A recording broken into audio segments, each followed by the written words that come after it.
السلام علیکم دوستانو. د افغانستان کرکټ ملي لوبډلې مخکښ ورو توپ اچوونکی راشد خان له دوبۍ څخه لندن ته لاړ چې هلته به په ویټالټي بلسټ سیالۍ کې ولوبېږي.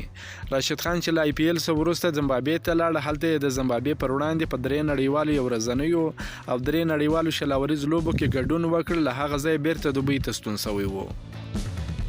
نوموړی په دوبۍ کې له څو ورځو حرام او تفریح وروسته د لندن په لور لاړ چې هلته به د انګلستان په ویټالټي بلسټ سیالۍ کې برخه اخلي. راشد خان په خپل انسټاګرام اکاونټ کې څو پرله پسې سټوریانې خپرې کړې دي چې دوبۍ څخه د روانېدو او بیا لندن ته له رسېدو په اړه پکې لیکل شوي دي. هغه په یوه سټوري کې دا هم لیکلي دي چې څو اونۍ به همدلته وي. په ویټالټي بلسټ سیالۍ کې به راشد خان د C6 کرکټ لوبډلې سره لوبېږي.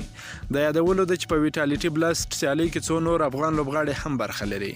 راشد خان د افغانستان یوازینی لوبغاړی دی چې تر نورو لوبغاړو ډیر مصروفه وي او چې یو ځای سیالۍ ختمیږي نو بل ځای سیالیو ته روان وي. هغه ټول کال په کرکټ کې ډیر بوخت وي. که مو دا ویډیو خوښه شوې ویډیو در سره لایک کړئ، که په دې چینل کې نوی یاست د چینل هم در سره سبسکرایب کړئ. د نور تازه معلوماتو لپاره هم زموږ سره اوسئ. تر بلې ویډیو پورې د الله په امان.